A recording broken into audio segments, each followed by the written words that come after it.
83 வருஷம் ஆகுது இது ஆரம்பிச்சு. என் வயசும் அதுதான்.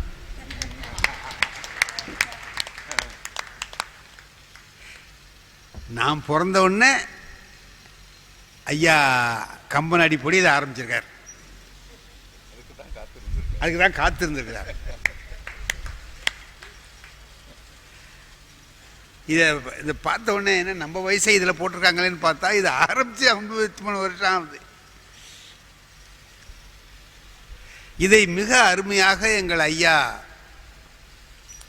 சக்தி திருநாவுக்கரசு ஐயா அவர்கள், எங்கள் செல்ல கணபதி ஐயா அவர்கள், சுப்பிரமணியன் ஐயா அவர்கள், இவர்களெல்லாம் சேர்ந்து இன்னும் பல பெருமக்களும் சேர்ந்து விடாமல் அதை ஒன்று ஆரம்பிக்கிறது பெருசு இல்லை, அதை தொடர்ந்து நடக்கணும், தொடர்ந்து நடந்துட்டு வரணும். அப்படி மிக அருமையாக அதை நடத்தி கொண்டு வருகிற பொழுது அதில் ஒரு நாள் நாங்களும் வந்து கலந்து கொண்டு அந்த சிறப்பை அடைந்தோம் என்பது எங்களுக்கு கிடைத்திருக்கக்கூடிய ஒரு பெரிய பெருமை. அந்த பெருமையை எங்களுக்கு வழங்கியதற்காக உங்கள் எல்லோருக்கும் என்னுடைய உளமார்ந்த நன்றியையும் வணக்கத்தையும் தெரிவித்துக் கொள்கிறேன். கம்பனுடைய புகழை எல்லோரும் பேசி புகழ்ந்து கொண்டிருக்கக்கூடிய நேரம் இது. ஏனென்றால் கம்பனுடைய கவிதைகள் அது என்ன, அது செவி நுகர் கனிகள், செவி நுகர் கனிகள், காதில் சுவைக்கக்கூடிய கனிகள் தான். பாரதியார் சொன்னது மாதிரி தேன் பாயுது காதினிலேன்னா, காதில் எப்படி தேன் பாயும்? தேன் பாய்ஞ்சதுன்னா காதுக்கு இனிமே தெரியுமா? இல்லை. நாம் தேனை சாப்பிட்டா எவ்வளவு இனிமையாக இருக்குமோ அதுபோல இந்த சொல்லை கேட்டால் இனிக்கிறது என்று பாரதி சொன்னான் இல்லையா? அதை போல கம்பனுடைய புகழை செவி நுகர் கனிகளாக அவைகளெல்லாம் நமக்கு இனிமையை ஊட்டிக்கொண்டே இருக்கின்றன. எப்போ படித்தாலும் அது சுவையாக இருக்கு. இதில் எவ்வளவு பட்டிமன்ற தலைப்பெல்லாம் போட்டாச்சு தெரியுமோ? இப்போ ஒரு பட்டிமன்ற தலைப்புன்னா தேட வேண்டியதாக இருக்குது. யோசிச்சா அது போன வருஷம் போட்டாச்சு சாருங்கிறார். இந்த இலக்குவனா பரதனா 3ஆம் வருஷம் அதுதானே, நீ தானே பேசின, மறந்து போச்சு எனக்கு. இப்படி எல்லா தலைப்புகளும் போட்டாச்சு. எல்லா வகையிலையும் இந்த கம்பராமாயணத்தை அலசி ஆராய்ந்து ஆயிற்று. இப்ப என்ன தலைப்பு போடலாம் இதுக்கு அப்படின்னு யோசிக்கிற போது என்னிட்ட கேட்டாங்க, ஐயா என்ன தலைப்பு போடலான்னு 4-5 தலைப்பு எழுதி அனுப்புங்க, அதில் நாங்கள் ஒன்று தேர்ந்தெடுத்து சொல்கிறோம்னு கேட்டாங்க. தலைப்புன்னா நாங்கள் என்ன செய்கிறது பழக்கம்னு சொன்னால் நாங்களாக யோசனை பண்ண மாட்டோம். அது யோசனை பண்ணுறதுக்குன்னு ஒரு ஆள் வச்சுருக்கோம். நாங்கள் புவனகிரியில் ஒருத்தரை வச்சுருக்கோம், இதுக்காக வேலைக்காக வச்சுருக்கோம். அவர்கிட்ட கேட்டால் அவர் எப்படின்னா ரெடி ரெக்கனருங்கிறான் பாருங்க, அது கேட்ட உடனே பளிச்சுன்னு வரும். அன்பு, அவர் அந்த பண்பையே நாங்கள் அவர்கிட்ட சொல்லிடுறது. அவர் பேர் அன்பழகன், நாங்கள் அன்புன்னு தான் அவரை சொல்கிறது. அவர் அன்பாக தான் இருப்பார். அதனால் இந்த மாதிரி தலைப்பு ஒன்று சொல்லணுமே, என்ன செய்யலாம், எழுதிக்கங்க ஐயான்னு. என்ன நான் சொல்லி முடிக்கல, அதுக்குள்ளங்காட்டி எழுதிக்கங்க ஐயாங்கிறார்.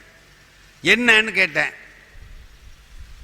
கம்பன் ராமகாதையினுடைய புகழுக்கும் பெருமைக்கும் காரணமாக இருப்பது காகுத்தன் கதையா கம்பன் கவியா? இதை கேட்ட உடனே எனக்கு ரொம்ப மகிழ்ச்சியாக இருந்துச்சு. அருமையான தலைப்பாக இருக்கே அப்படின்னு. இதை நான் எல்லார்ட்டையும் சொன்னேன். எங்கள் அம்மா கவிதா ஜவஹர்கிட்ட சொன்ன போது அவங்க என்ன சொன்னாங்கன்னு கேட்டால், ஐயா இந்த தலைப்பே ஒரு பொயட்டிக்காக இருக்குன்னாங்க. சொன்னீங்களாம்மா? பொயட்டிக்காக இருக்குன்னு, அதுவே ஒரு கவிதை மாதிரி இருக்கு அப்படின்னா உண்மைதான். அதுக்கு முழு பெருமையும் இவருக்கு தான் வருது. இவருக்கு தான். காகுத்தன் கதையா கம்பன் கதை. அது ஒருத்தர்கிட்ட நாங்கள் சொன்னோம், ஒரு டாக்டர் பட்டம் வாங்கினவர்கிட்ட, காகுத்தன் கதையா கம்பன் கவியான்னு கேட்டோம். ஏன்னா இது ஒரு கதை சொல்கிறீங்க, அது வேற ஒருத்தர் கவியை சொல்கிறீங்களேன்னார். அவருக்கு காகுத்தன்னா ராமன்னு தெரியல. அவர் தமிழில் டாக்டர் பட்டம் வாங்கியிருக்கிறார். நீங்கள் என்னங்க டாக்டர் பட்டம் வாங்கியிருக்கீங்க இப்படி சொன்னீங்களே? நான் இதில் வாங்கலை டாக்டர் பட்டம், சிலப்பதிகாட்டில் தான் வாங்கினேன்னார். நல்லது, போங்க. ஐயா, இந்த தலைப்பில் நிறைய சிந்திக்கிறதுக்கு நிறைய விஷயங்கள் இருக்குது. ஒரு பெருமை அப்படின்னு சொல்லி சொன்னால் எதனால் வரும்? அந்த கதையினாலேயே பெருமை வந்துடுதா, அதை எடுத்து சொன்ன விதத்தினால வருதா? கம்பன் என்ன பண்றான்? தன்னுடைய கவிதை சிறப்பினாலே கதையையே மெருகூட்டுகிறான். அதனால பெருமை வந்ததா, இல்ல கதையே பெருமைக்குரியதா இருக்கா அப்படிங்கிறது கேள்வி. இங்க இப்போ ஒரு கதை இருக்குதுங்க. இப்போ ஒரு கப்பல் போகுது. கப்பல் மேல் தளத்தில் மாலை நேரத்தில் எல்லாரும் நின்று காத்து வாங்கிட்டு இருக்காங்க. ஒரு அழகான பெண்ணு ஒருத்தி நிற்கிறான். அவன் என்னன்னா பக்கத்தில் எல்லாரும் நிற்பாங்கங்கிறது உலகியல். எல்லாரும் வந்து கப்பலையும் பார்க்குறான், அவளையும் பார்த்துட்ருக்கான். அப்படி பார்த்துட்ருக்குறான். எல்லாம் மேலே இருந்துக்கிட்டு கப்பலுடைய தலைவர் கேப்டன் சொல்கிறாரு, இந்த இடத்தை நன்றாக பார்த்து கொள்ளுங்கள், இதுதான் இந்த கடலினுடைய மிக ஆழமான பகுதி, இதிலே 99 கிலோமீட்டர் ஆழம் இருக்குன்னு சொன்னான். அவனும் ஓரத்தில் நின்றுக்கிட்டு கொஞ்சம் நவந்துக்கிட்டான். 99 கிலோமீட்டர் ஆழம் இருக்குங்கிறான். இன்னும் 1 மீட்டர் சேர்ந்தால் 100 கிலோமீட்டர் ஆகிடும். சரிதான் அப்படின்ட்டு பயந்துக்கிட்டு நிற்கிறான். இந்த சமயத்தில் அவளை இந்த வேடிக்கை பார்த்துக்கிட்டு இளைஞர்கள்லாம் நின்றுக்கிட்டு இருந்தாங்களா, டக்குன்னு என்ன ஆகிட்டு அந்த பொண்ணு எப்படியோ தவறி கடலில் விழுந்துட்டான். இளம் பெண், அழகான பெண் கடலில் விழுந்துட்டான். இவ்வளவு பேர் வேடிக்கை பார்த்துக்கிட்டு இருந்தான்ல. இப்போ என்ன செய்யணும்? உடனே ஒருத்தன் விழுந்து அவளை பார்த்து ரசிச்சுக்கிட்டு இருந்தான். விழுந்து காப்பாற்றணுமா இல்லையா? ஒரு பயம் அவளை உள்ள. அடே, அதுக்குதான் அவளை ஓரத்தில் நிற்க வேண்டாம்னு சொன்ன. சில பேர் விழுந்ததுக்கப்புறம் பல யோசனை எல்லாம் சொல்லுவான். யாராவது தெருவில் அடிபட்டு கிடக்கிற போது, காரில் அடிபட்டு கிடக்கிறான்னு வைங்க, அப்போ போய் அவனை காப்பாற்றுறது தானே முதல்ல செய்ய வேண்டிய வேலை. அப்போ போய் சொல்லுவான், நான் உன்கிட்ட முந்தியே சொன்னேன்ல நடு ரோட்டில் போவாதரான். அவன் உடஞ்ச காலை விட்டு இன்னொரு காலால் உதைப்பான். இதுதான் அறிவுரை சொல்கிற நேரமாடான்னு கேட்பான்ல. எல்லாரும் நின்றுக்கிட்டு வேடிக்கை பார்த்துட்டு இருக்கான். ஒருத்தனும் குதிக்கலை. அங்கேருந்து சொல்கிறார் கேப்டன், யாராவது உடனே அவளை பிடிச்சிக்கோ, நான் அதுக்குள்ளே லைஃப் போட்டை எடுத்து போடுறேன், 2 பேரும் வந்துடலாம். உளுந்து அவளை முழுகாமல் பிடிச்சிக்கோ, குதி, இளைஞர்கள் நிற்கிறீங்க, இவ்வளவு இளைஞர்கள் நிற்கிறீங்க, குதிங்கப்பா யாராவது ஒருத்தர் அப்படிங்கிறான். ஒரு பய குதிக்கலை. 99 கிலோமீட்டர் ஆழம் இருக்குதுங்கிறான். இதில் குதிச்சு விட்டு இது ஏன்டா வம்பு, சரி விடு அப்படின்ட்டு அவன் நிற்கிறான். ஒரு வயசானவர், 90 வயசு, தாடியெல்லாம் வச்சுட்டு நின்றுக்கிட்டு இருந்தவர் தொப்பேர்னு விழுந்து பிடிச்சிட்டார். இந்த அம்மா விழுந்து பிடிச்சிட்டார். கேப்டன் வந்தார், லைஃப் போட்டை எடுத்து போட்டார், 2 பேரையும் காப்பாற்றிட்டார். ராத்திரி பாராட்டு விழா நடக்குது. அந்த பெரியவரை பாராட்டுறார். அவருக்கு நல்லா மருத்துவம்லாம் பண்ணி நிற்க வச்சு உட்கார வச்சு, பாருங்கள் இவ்வளவு இளைஞர்கள் இருந்தீங்க, ஒருத்தருக்காவது அவளை காப்பாற்றணுங்கிற எண்ணம் வரலையே. இந்த வயசான பெரிய மனுஷன் தான் உயிரை பற்றி கவலைப்படாமல் விழுந்து அந்த பொண்ணை காப்பாற்றி விட்டார். இவருக்கு எவ்வளவு பாராட்டு சொன்னாலும் தகும். நான் என்னுடைய சொந்த பணத்திலேருந்து ஒரு 1000 ரூபா அவருக்கு அன்பளிப்பாக கொடுக்குறேன்னு 1000 ரூபாய் எடுத்து கொடுக்குறார். பாராட்டி தானங்க பேசுகிறாரு. இப்போ அந்த பெரியவருக்கு எப்படி இருக்கணும் முகம்? சந்தோஷமாக இருக்கணுமா இல்லையா? கடுன்னு இருக்கு. 1000 ரூபா உங்களுக்கு பரிசு கொடுக்குறேன், வையா கீழே அப்படின்ட்டு.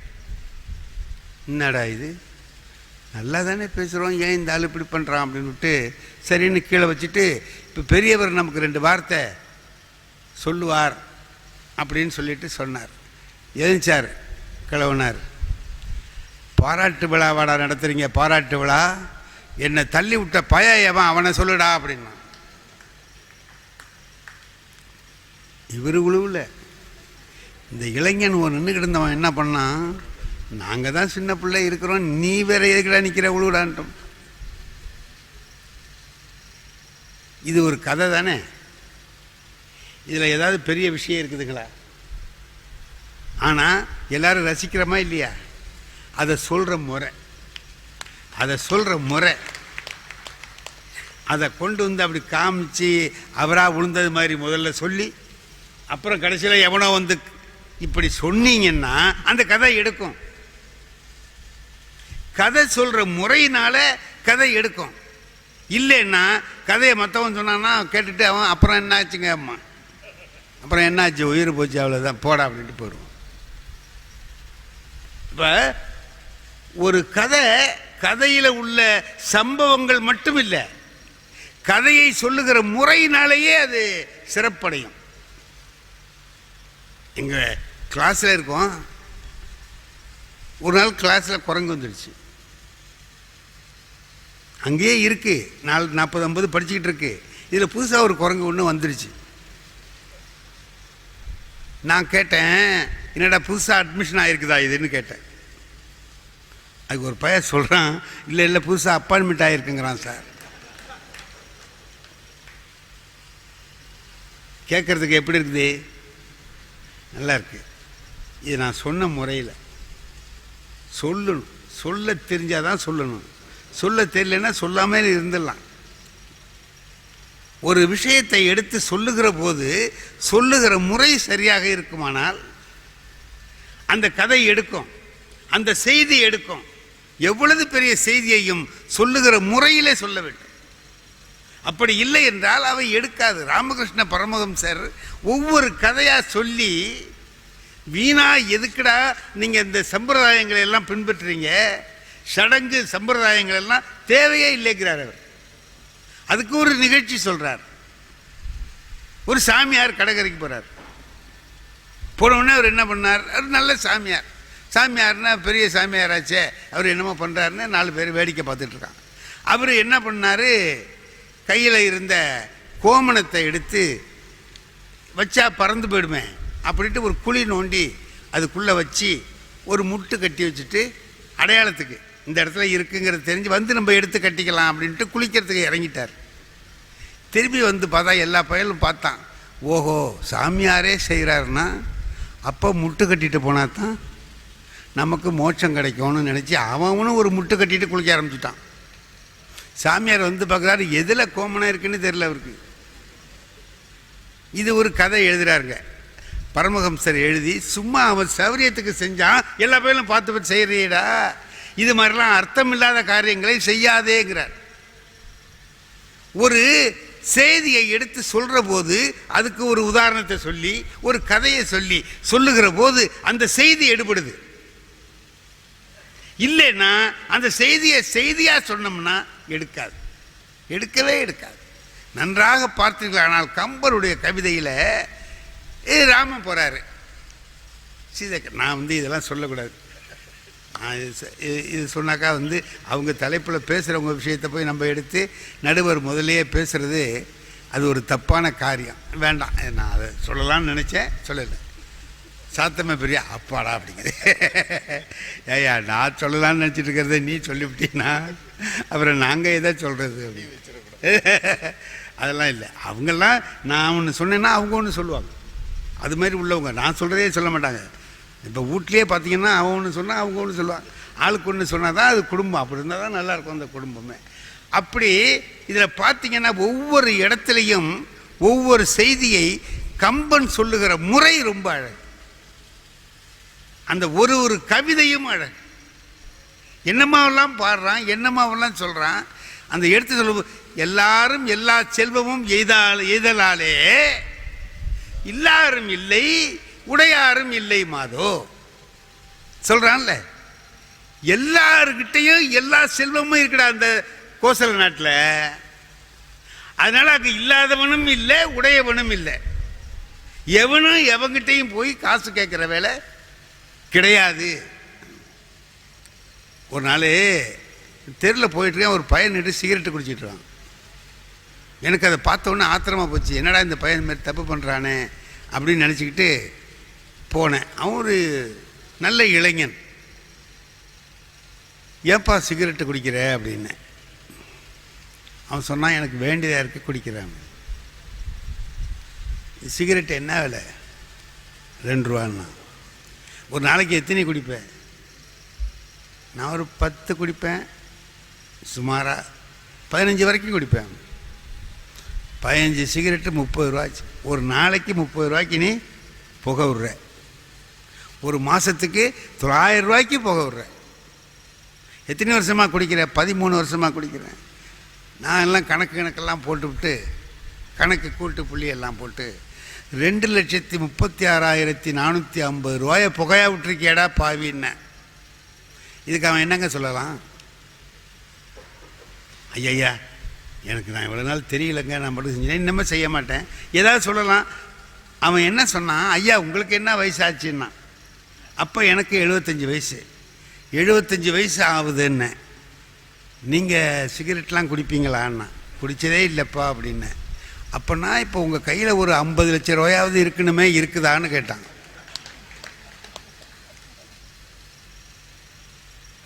நானே 50 ரூபா கடன் வாங்கிறதுக்காக போயிட்டுருக்கிறேன்.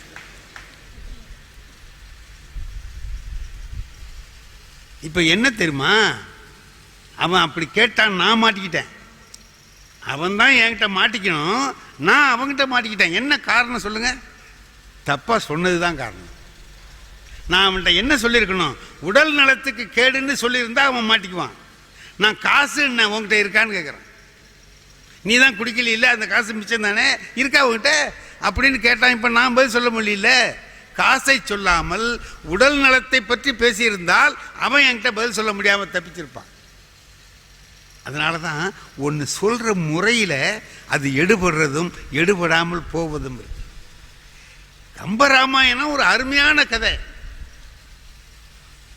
உலகத்தில் எல்லா இடத்துலையும் இருக்கு ராமாயணம். ராமாயண கதை சிறப்பு இடத்துல இருக்கு. கம்பனுக்கு முன்னாடியே இளங்கோவடிகளே எழுதியிருக்கிறார், அதுலேயும் இருக்கு. சங்க இலக்கியத்திலே பல இடத்துல வருது, அப்படிலாம் இருக்கு. அதை கம்பன் பாடினான். அதுக்கு பிறகு என்னன்னு, இப்போ வால்மீகி ராமாயணத்தை எடுத்து அதை படித்து தான் நான் எழுதினேன்னு சொல்கிறார் கம்பர். சரி, வால்மீகி ராமாயணத்தை படிக்கிறத விட கம்பராமாயணத்தை படிக்கிற போது இன்னும் அதிக மகிழ்ச்சி ஏற்படுது. ரெண்டையும் படித்தவங்க சொல்கிறாங்க. இப்போ எனக்கு வால்மீகி ராமாயணம் தெரியாது, அதுக்கு சமஸ்கிருதம் தெரிஞ்சு படித்தாதான் படிக்கலாம். நான் படிக்கலை, படித்தவங்க ரெண்டையும் படித்தவங்க சொல்கிறாங்க அதை விட இது இனிமையாக இருக்கிறது. ஏன்னா அது இயற்கையாக அவர் எழுதினார் நடந்ததை. இவன் என்ன பண்ணுறான், அதில் எதை நீக்கணுமோ நீக்கிட்டு எதை சேர்க்கணுமோ அதை சேர்த்து அழகுபடுத்தும். இப்போ என்ன ஆச்சு? கம்பராமாயணம் ராமாயணத்தில் ரொம்ப உயர்வாச்சு. வேறுள்ள குழுவையெல்லாம் மானுடம் வென்றதம்மான்னா. எல்லாத்தையும் விட இந்த மனித பிறவி ரொம்ப உயர்ந்தது என்பதை ராமன் மனிதனாக பிறந்து காட்டிவிட்டான். கம்பன் சொல்றான், அவன் மனிதனா பிறந்தது மனித இனத்துக்கே சிறப்பா போச்சுரா. இப்படி எல்லாம் சொல்லி சிறப்பு பண்றார். இப்ப நமக்கு இதை படிக்கிற போது ஒரு சந்தேகம் வருது. இந்த கதை நல்லா இருந்ததுனால எல்லாரும் சொல்லிட்டு இருக்காங்களா, எல்லாரும் பாராட்டுறாங்களா, இல்லை கம்பனுடைய கவிதை சிறப்புனால எல்லாரும் பாராட்டுறாங்களா? இந்த சந்தேகம் நமக்கு வந்ததுனால நாம் என்ன செய்கிறோம்? இதை நம்மளா பேசிக்கிட்டு இருந்து பிரயோஜனம் இல்லை. நல்ல அறிஞர்களை வைத்து ஒரு விவாத பொருளை ஆக்கிடுவோம். இதை விவாத பொருளை ஆக்குனா இதில் விவாத பொருளை ஆக்கிறதுக்கு யார் தேவலான்னு பார்த்தோம். நீங்கள் சொன்னீங்களே ஐயா 40 வருஷமாக இவரை தெரியும்னு சொன்னீங்களே, எனக்கு ஒரு 50 வருஷமாக தெரியும்.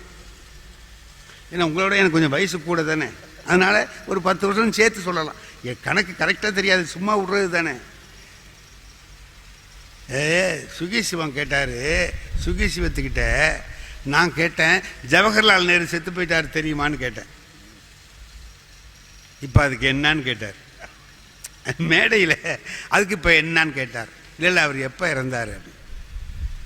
அதெல்லாம் எனக்கு தெரியாது அப்படின்னார். நான் சொல்லட்டுமான்னு. என்னன்னு கேட்டேன்.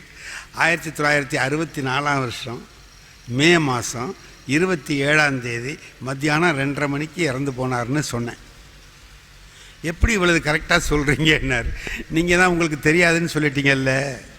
அப்புறம் நான் எது வேணாலும் சொல்லலாம்ல.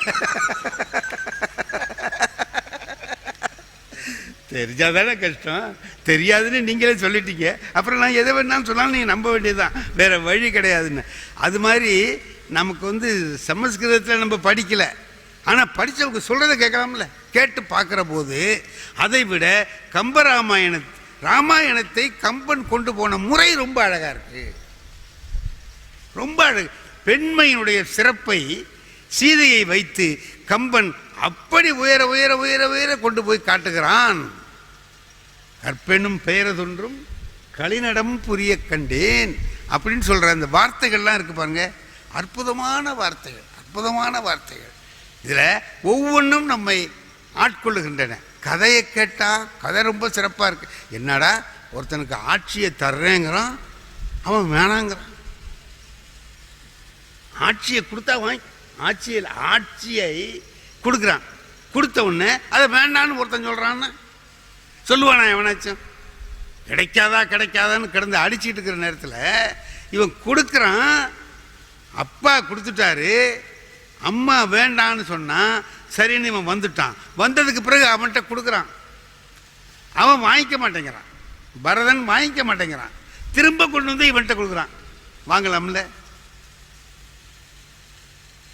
அத ஒரு தடவை ராமாயணம் சொல்ற போது சுகேசிவன் சொன்னார், அதில் வர்ற எல்லாருக்குமே ஆளுகிற தகுதி இருக்கு, ஆனால் ஒருத்தனும் ஆள தயாராக இல்லைன்னு. எல்லாருக்கும் தகுதி இருக்கு. ராமன் ஆளுவான், பரதன் ஆண்டுகிட்டு இருந்தான் 14 வருஷம், செருப்பை வச்சுட்டு அவன் ஆண்டுகிட்டு இருந்தான். அவன் இலக்குவன் நினைச்சா ஆளுவான், சத்ருகனன் ஆளுவான். ஆனா எவனுக்கும் ஆசை இல்லை. எல்லாருக்கும் தகுதி இருந்தது, ஆனால் ஆசை இல்லை. இது ஒரு கதையில் உள்ள பெரிய சிறப்பு இல்லையாது. ஆனால் அதைவிட சிறப்பு என்னன்னா, அதை கம்பன் எடுத்து காட்டிய சிறப்பு. இது கொஞ்சம் மேலே போகுது, அது கொஞ்சம் மேலே போகுது, இப்படி ரெண்டுமே போயிட்டே இருக்கு. நாம எல்லாரும் நினைச்சு பார்க்குறோம். அப்போ என்னையா சொல்ற? கதை தான் சிறப்புன்னு சொல்றியா, இல்லை கவிதை எடுத்து சொன்ன முறை சிறப்புங்கிறியா? எது சிறப்பு அப்படின்னு கேட்டா நாம ஒரே வழிதான்.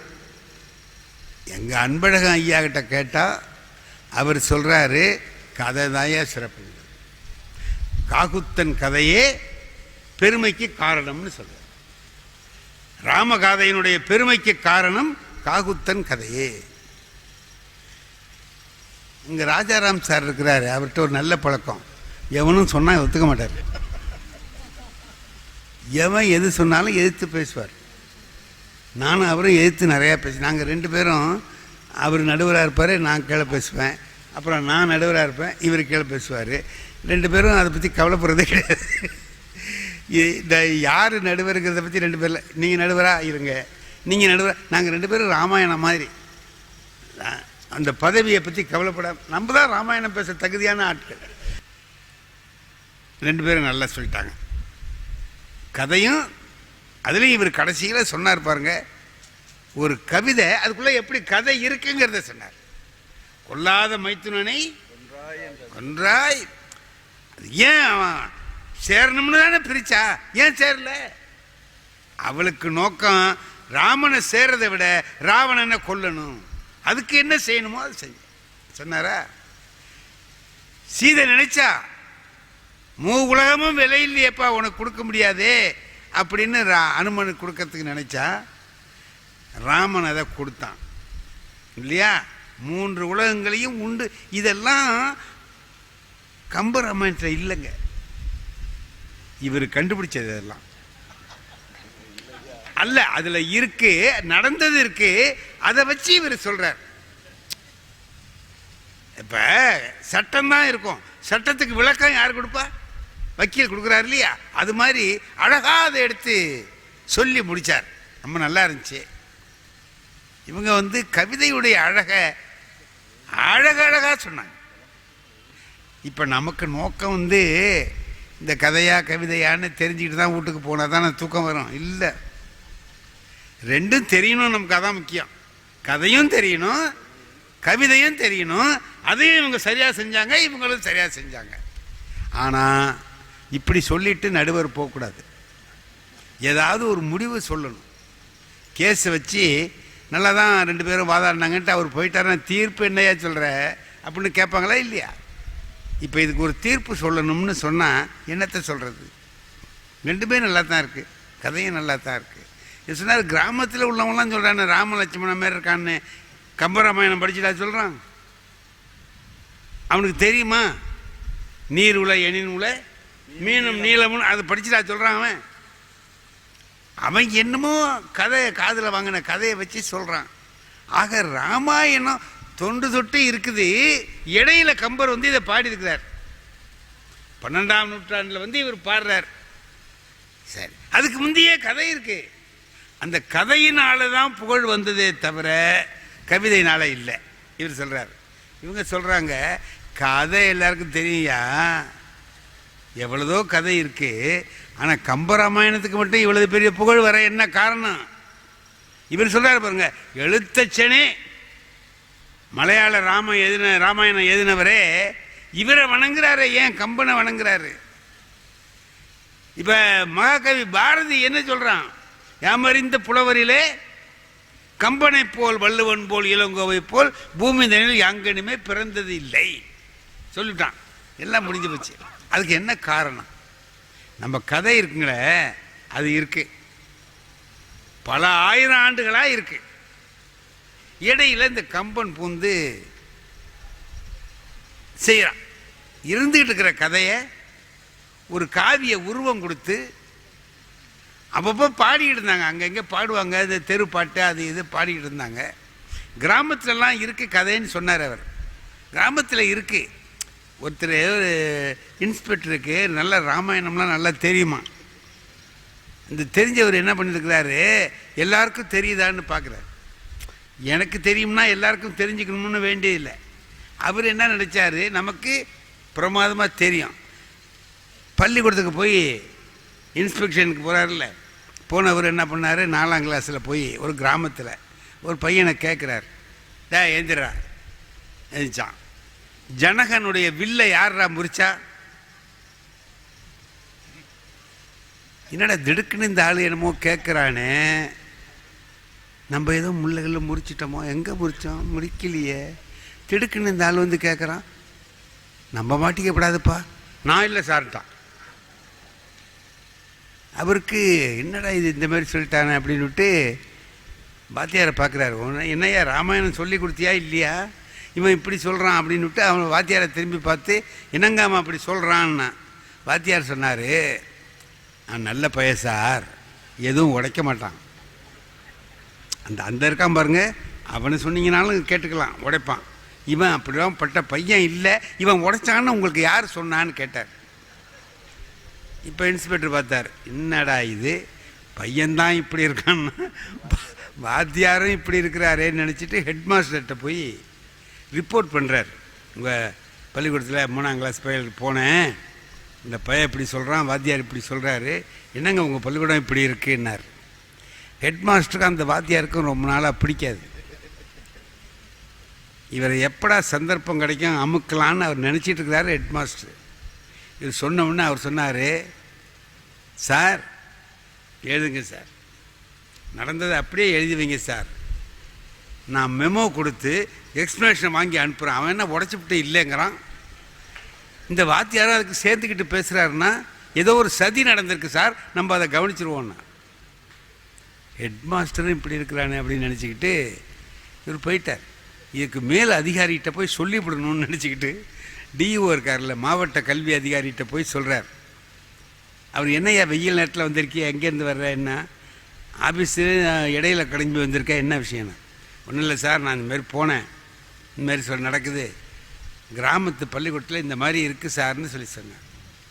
அதுக்கு டிஓ சொன்னார், ஓய் உனக்கு எப்போ பார்த்தாலும் இதே வேலையாக போச்சியா, அவன் அதை உடைச்சான், இவன் இதை உடைச்சான், இப்போ வர்ற சாமான் எதுதான் ஸ்ட்ராங்காக இருக்குது, ஏதோ கை தவறி போட்டு உடைச்சிருப்பான், சரிதான்னு புரோக்கன் லிஸ்ட்டில் போட்டுட்டு போவியா, அது ஒரு பெரிய சேதியாக இருக்குது பய அப்படின்ட்டான். ஆக எல்லா பயிலும் சரியாக இருக்கான், நம்ம தான் தப்பாக இருக்கோம். ராமாயணத்தை தெரிஞ்சுக்கிட்டு நம்ம சிரமப்படுறோம் அப்படின்னு நினச்சிட்டு வீட்டுக்கு போய் இப்படி தலையில் கையை வச்சுட்டு உட்காந்துதான் அவங்க சம்சாரம் வந்தாங்க. ஏங்க என்ன ஆஃபீஸ்லேருந்து சீக்கிரமே வந்துட்டீங்களே, என்ன விஷயம்னா, நீ ஏண்டி கேட்குற, இந்த மாதிரி நடக்குதுன்னு எல்லாத்தையும் வரிசையாக சொன்னார். அந்த அம்மா கேட்டுச்சு, இது கூடவா தெரியலேன்னு கேட்டார். இன்ஸ்பெக்டர் கேட்டார், உனக்கு தெரியுமான்னு கேட்டார். என்னங்க இது தெரியாதா, நம்ம பக்கீர்சாமி செட்டியார் தானே உடைச்சாருன்ட்டார். இப்போ யாரா பக்கீர்சாமி செட்டியார் எங்கடா ராமாயணத்தில் வந்தாருன்னு பார்த்துட்டு விசாரிச்சா, அந்த ஊரில் ட்ராமா போட்டிருக்கானுவோ, அதில் ராமனா நடித்தவர் பக்கீர்சாமி செட்டியார். இந்த அம்மா ராமனை மறந்துட்டு பக்கீர்சாமி செட்டியார் நடிச்சு. சார், கிராமத்தில் கதையெல்லாம் இருக்கு, இப்படி இருக்கு, எப்படி இருக்கு, இப்படி இருக்கு. பக்கீர்சாமி செட்டியார் ராமன் நினச்சிட்டு இருக்கிறவன்லாம் இருக்கிறான். ஆனால் இதை சரியானபடி புரிஞ்சுக்க வச்சது யாருங்கிறதான் இப்போ கேள்வி. கம்பன் மாதிரி உள்ளவங்க வந்து இந்த மாதிரி பறந்து கிடக்கிற கதை எல்லாத்தையும் சேர்த்து வச்சு, இதுதான்டா கதை, ஆளுக்காள் உளராத. பக்கீர்சாமி செட்டியார்லாம் கிடையாது, அவர் காரைக்குடியில் இருக்கிறாரு, அவரை பிடிச்சி ஏட்டாக்கி வந்து எடுத்துட்டு வந்தீங்கன்னு சொல்லிட்டா. இப்போ ராமாயணத்தில் என்ன பண்ணுறார் கம்பர், நான் ஒரு 2 இடம் சொல்கிறேன், 2 இடம் சொல்லிட்டு நிறுத்திக்கிறேன். ராவணன் தோத்து போயிட்டான், நிராயுத பாணியா நிற்கிறான் முதல் நாள் போரில். இப்போ எதுக்கு ராமன் நிற்கிறான், என்ன செய்யணும் இவர் கேட்டார்ல, சீதையை தான் அனுப்பியாச்சு, ராமன் மேலே காதல தானே, என்ன செய்யணும் அப்படின்னா செய்யலை. இப்போ ராவணன் நிற்கிறான், கையில் ஒரு ஆயுதம் இல்லாமல் நிற்கிறான், அம்ப விட்டு கொல்ல வேண்டியதானே, கொல்ல. இவன் பொண்டாட்டியையே தூக்கிட்டு போயிட்டான், அவன் மேலே கோபம் வருமா இல்லையா, வரணுமா இல்லையா? அவர் என்ன செஞ்சார்னு சொல்றார் கம்பர். இந்த இடத்துல தான் ராமன் எப்படிப்பட்டவங்கிறத காட்டுறார் இல்லையா. காட்டுறதுக்கு உள்ள இடம் கவிதையை அழகுபட சொல்லுகிறார். ஆளையா உனக்கு அமைந்தன யாவும் மாறுதம் மறைந்த பூளை ஆயின கண்டனை, போர்க்கு நீ இன்று போய் நாளை வா என நல்கினான் நாகு இளங்கமுகின் வாழை தாவுரு கோசல நாடுடை வள்ளல். இதான் பாட்டு. நீ போயிட்டு நாளைக்கு வாட அப்படிங்கிறான். அதை இவர் சொல்ற முறை இருக்கு பாருங்க. அதுல இவர்கிட்ட கோசல நாடு இருக்குதான், கோசல நாடு உடை வள்ளலாம் இவர் யாரு, ராமன். அதனால இவன் சொன்னான் போயிட்டு நாளைக்கு வான்னு சொல்லும்போது கோசல நாடு எப்படிப்பட்டதுன்னு சொல்றார். கோசல நாடு எப்படிப்பட்டதுங்கிறத ஒரு வரியில சொல்றார். நாகு இளம் கமுகின் வாழை தாவுரு கோசல நாடு. அந்த கோசல நாடு எப்படியா, ஆத்து தண்ணி அது பாட்டுக்கு ஓடுது, அதுல இருந்து வாழை மீன் தாவுது. எங்க தாவுதுன்னா பக்கத்தில் வளர்ந்துருக்கிற பாக்கு மரத்தோட உச்சியில போய் இடிக்குது. அங்க இருந்து பாக்கு மரம் பாக்கு குலை அப்படியே உழுவுது. இதை எதுக்குங்க சொல்லணும், இதுக்குள்ள என்னங்க கருத்து இருக்கு? இப்ப ராமன் என்ன சொல்றான், தனக்கு கெடுதல் செய்தவனுக்கு, தன்னுடைய மனைவியை அபகரித்தவனுக்கு உயிர் பிச்சை கொடுத்து அனுப்புறான். இந்த புத்தி இவனுக்கு எப்படி வந்ததுன்னு சொல்றான். அவன் நாடே அப்படிடா. அந்த மீன் என்ன பண்ணுச்சு தெரியுமா, பாக்கு கொலை, அங்க என்ன தென்னம்பரம் இருக்கக்கூடாதா, அது ஏன் பாக்குன்னு சொன்னான்னா, மீன் சாப்பிட்றவன்லாம் வாயில் 2 பாக்கை போட்டு அந்த வாசம் இல்லாமல் இருக்கிறதுக்கு செய்வான் இல்லையா. வெத்தலை பார்க்கவா, பாக்கு தான் முக்கியமாக போட, வெத்தலை போட பழக்கம் இல்லாதவங்கள 2 பாக்கை எடுத்து வாயில் போட்டு மென்னுக்கிட்டு போவான். இந்த மீன் நினைக்கிதான் நம்மளை பிடிக்கிறவன் குழம்பு வச்சு திம்பான், வாய் நேராமல் இருக்கிறதுக்கு 2 பாக்கையும் அவனுக்கு அடித்து கொடுப்போம்னு சொல்லிட்டு பாக்கை அடிச்சதுன்னா எது நல்லா இருக்கு, மீனா? ஏமா அப்போலேருந்து இந்த அம்மா மீன் மீனுன்னு அதே பிடிச்சிக்கிட்டு தொந்தரவு பண்ணுது.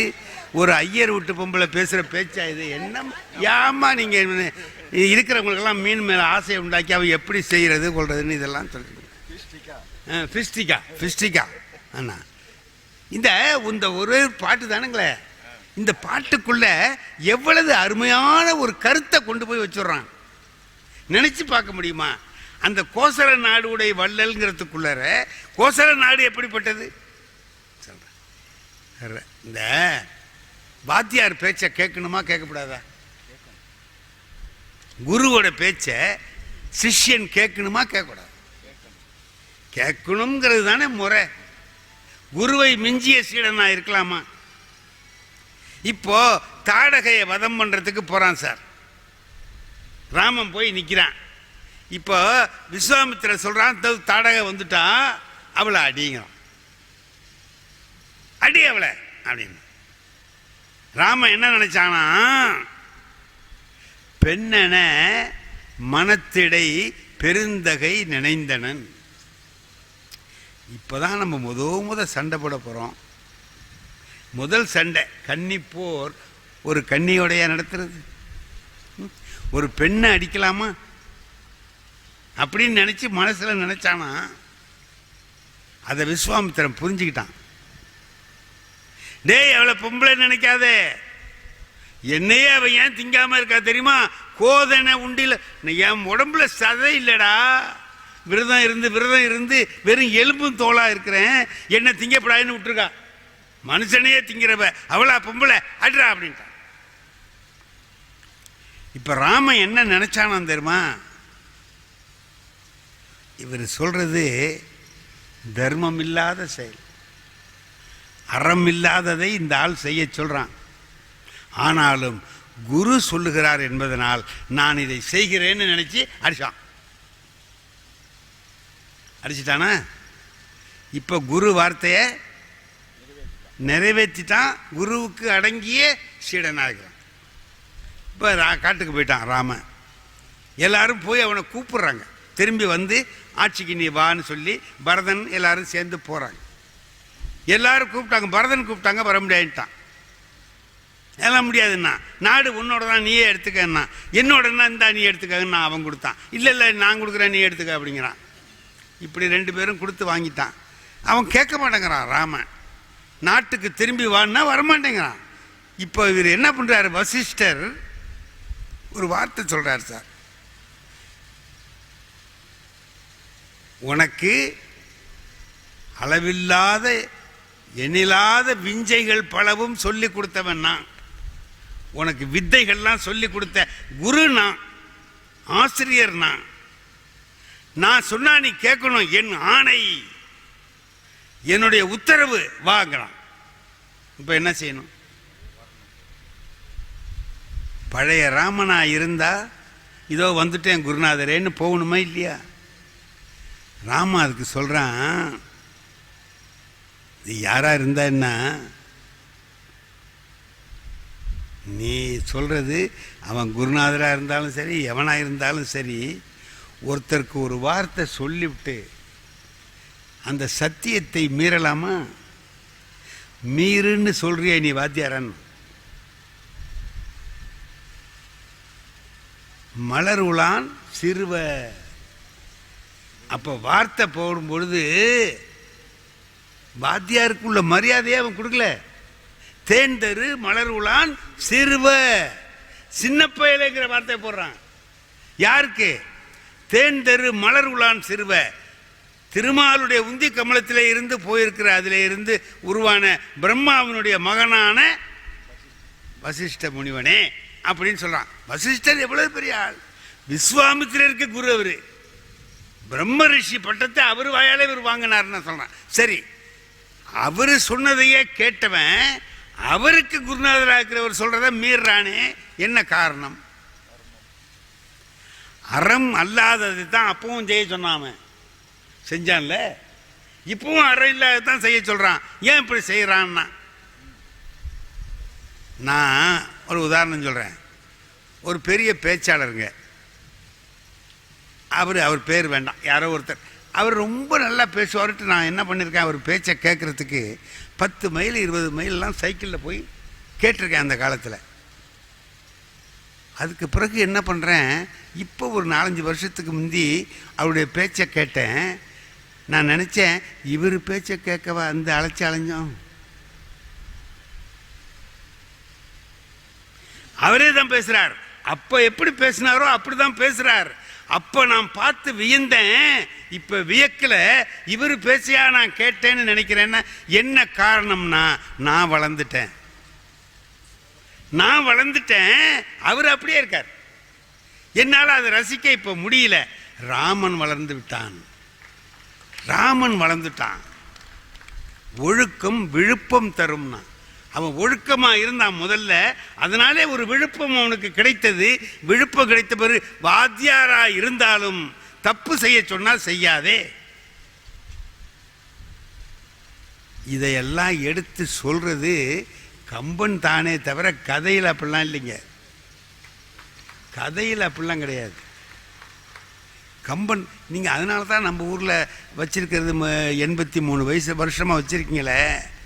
ஏன் ராமன் கழகம்னு வைக்கப்படாதுங்களா? ஏன் கம்பன் கழகம்னு வச்சுருக்கீங்க? கம்பனுடைய கவிதை உங்களுக்கு பிடிச்சிருக்குது, அதனால வச்சுருக்கீங்க. கம்பனுடைய கவிதை என்ன செய்யும்னு கேட்டிங்கன்னா, கதையை ஒரு கிராமத்தில் இருக்கிறவங்க, நீங்கள் சொன்ன மாதிரி கிராமத்தில் இருக்கிறவங்க கூட சொல்லுவான், நான் சொன்ன மாதிரி சொல்லிகிட்டு இருப்பான்.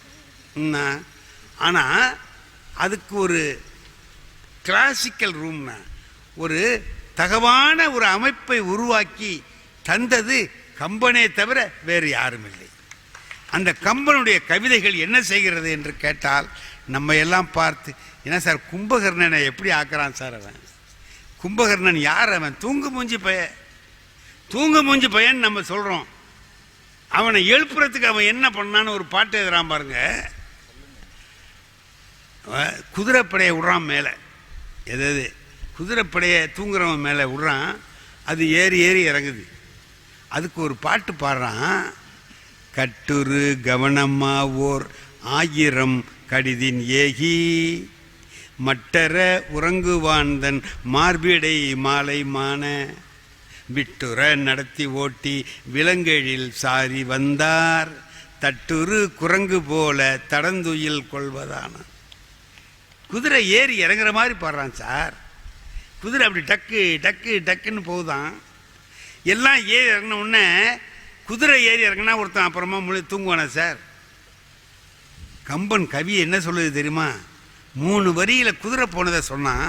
4வது வரியில் கம்பன் நிற்கிறான் பாருங்க. தட்டுரு குரங்கு போல தடந்துயில் கொள்வதானான்.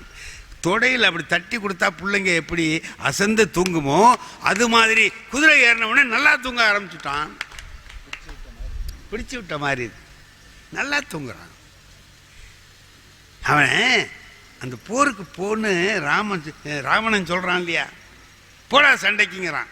அப்ப அவன் என்ன சொல்றான், இந்த பாரு, வென்று இவன் வருவன் என்று உரைக்கிலேன்,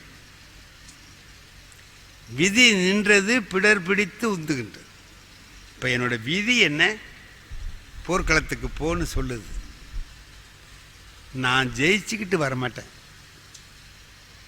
எவனாவது சண்டைக்கு போகும்போது இப்படி சொல்லுவானா சார்? அவனை அனுப்புறவங்ககிட்டே சொல்றான்.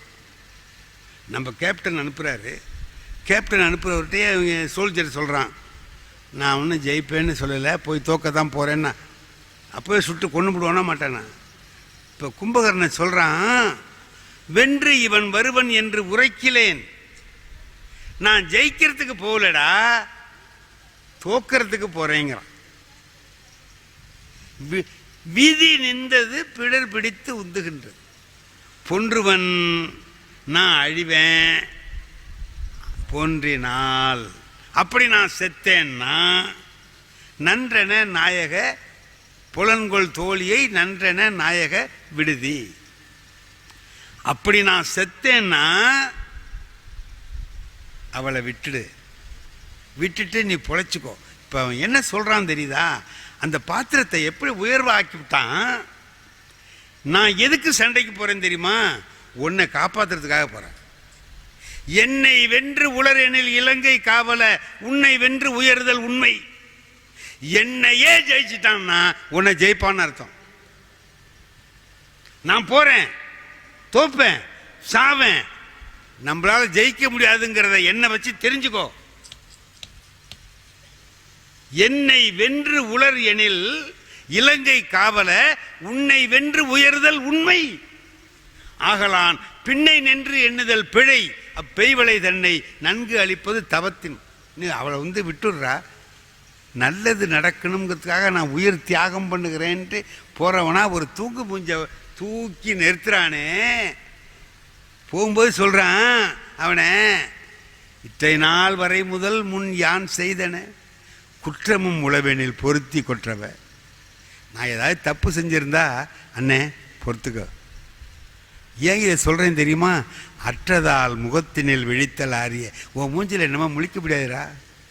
போர்க்களத்துக்கு போறவன் சொல்றான், அற்றதால் முகத்தினில் விழித்தல் ஆரிய பெற்றனன் விடை என பெயர்ந்து போயினான். அங்க போயிட்டான். போனதுக்கு பிறகு கை போயிட்டு ஒரு கையை வெட்டுறான். ராமன் சண்டை போட்டு அவன் கையை வெட்டுறான், இன்னொரு கையை வெட்டுறான், ஒரு காலை வெட்டுறான், இன்னொரு காலை வெட்டுறான், கீழே விழுந்து கிடக்கிறான். சார் என்ன நினைப்பான்? இப்போ இந்த அண்ணங்காரப்ப எவ்வளையோ தூக்கிட்டு வரப்போவ நம்ம உயிரை விட வேண்டியதாக போச்சு நினைப்பானா மாட்டானா? அப்போ அவன் என்ன நினைச்சானா, கையும் கால்களும் இழந்தனன் வேறு நீ உதவலாம் துணை காணேன். நான் எல்லாம் போயிட்டுது, அண்ணனுக்கு இனிமேல் என்ன உதவி செய்யறது என்னால் முடியலையேன்னு வருத்தமாக இருக்கடாங்கிறான். அண்ணனுக்கு இன்னும் உதவி செய்ய முடியவில்லையே. இப்போ அவனை தூக்கு மூஞ்சியா காட்டினவனை எப்படியாப்பட்டவனை உயர்த்தி காட்டுகிறான். இது கதையா கவியா? கம்பனுடைய கவிதை அந்த பாத்திரத்தை, அந்த கதையை கூட வீறு பெற வைக்கிறது, உயர்த்து காட்டுகிறது. ஆகையினாலே இந்த பெரும் புகழுக்கு காரணமாக இருப்பது கம்பனுடைய கவியே என்று கூறி நிறைவு செய்கிறேன். நன்றி, வணக்கம்.